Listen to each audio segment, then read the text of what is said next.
Hi guys! So for today's vlog, maglo-long drive tayo kasama ang mga puppy, ayan ang mga doggy from Cainta Rizal to Isabela. Eto kuya, yung hangin. So ayan guys, andito tayo sa gasoline station. Papacheck na rin natin ang gulong, ang water at ang oil. So syempre, papagas na rin tayo.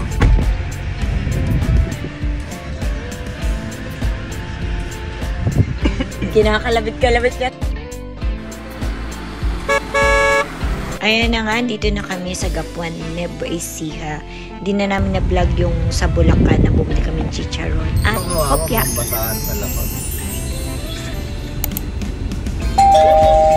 Ayan o, Gapan City na. Gapan City. Gapan City. Ayan, parang sa iba yata kami idinaan ni Waze, guys.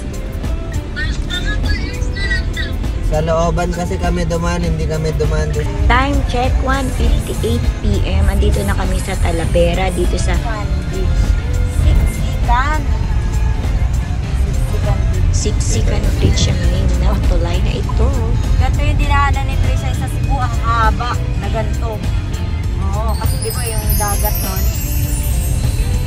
papunta siyang Oslo.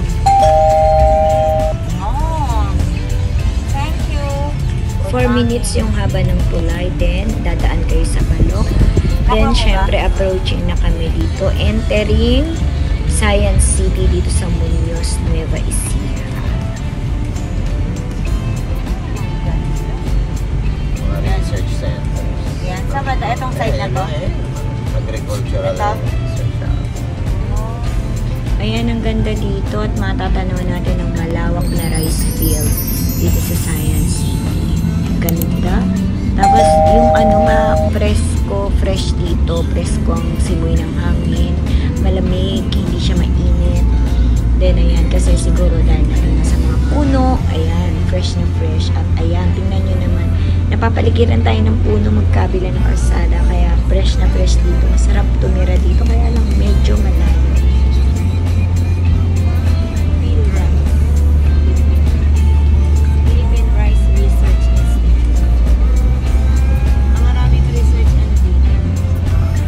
Dito rin yung Philippine Rice Research Institute.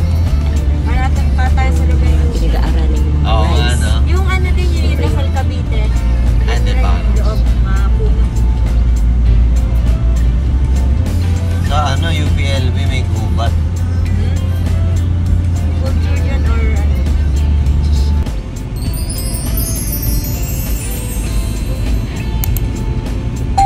Mama pala. O, diba? Ang ganda dito guys, para kang pumapasok sa tunnel na mga puno. Ayan guys, tunnel ng mga puno. Mahaba na. 100 trees yata. Galing. Eh di yung matagal pa, pinlano. Tinatahak nga pala namin ang Maharlika Highway. Ayan. Napakahaba rin itong highway na to. Tuloy-tuloy na to hanggang Isabela.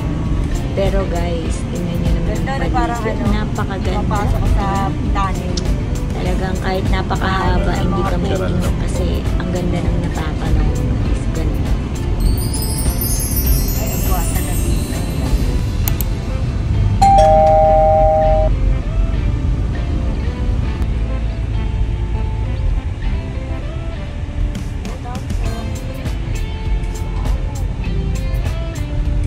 Kape.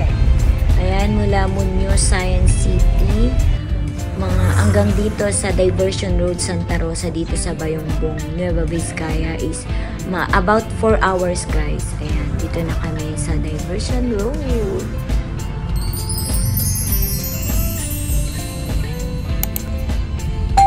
Ayan, nandito na tayo sa kahabaan ng Solano Quirino. Ayan, time check, 6:08 PM. Then, after nitong Solano, another town na naman siya. Nandito pa rin tayo sa Maharlika Highway. Ayan guys, marami pa rin madadaanan ditong rice field. Kabila sila rice field. Ayan. Fresh dito. Medyo paggabi Ayan, syempre naman, ayan, rice field pa rin yan. At may mga mountain dyan. Medyo malayong nga lang. Then, meron ditong mountain dito sa kabilang side. I'm not sure if yan yung Sierra Madre. Hindi ko lang sure kung ayan yung Sierra Madre. Ayan, comment kayo kung alam nyo yan, kung anong bundok yan, guys. So, ayan. Ang lawak yan, guys. Malawak. Comment lang hindi ko kasi rin sure kung ano. Siyempre, andito pa rin kami sa Maharlika Highway pa rin ang tinatahak namin. At ayan ang bundok, guys. Hindi ko sure kung Sierra Madre yan. So, ayan, napifeel ko na malapit na kami sa Isabela, guys. Malapit na kami kasi anong oras na? 6:29. Time check, 6:29 p.m. Ayan, nandito tayo sa Tuwawar. Ayan na lang. Ayan, welcome to Isabela na. Thank God, nakarating kami ng safe dito sa Isabela. Ayan. So, ayan na nga, nagkita-kita ng mga doggy. Ayan, si Yuki, si Luffy, at si Sacho. Ayan, feel na feel. Feel at home talaga si Yuki, tsaka si Sacho. Kala mo sila na may-ari ng bahay. Ayan, 8 p.m. guys, nandito na kami sa bahay nila Jessa. Ayan, laro-laro ng mga dogs. Habulan dito, habulan doon, akyat dito, akyat doon. Ayan, kumakahig pa si Sacho. So, ayan guys, hanggang dito na muna. See you on our next vlog. Like, share, and subscribe! Sa Juno.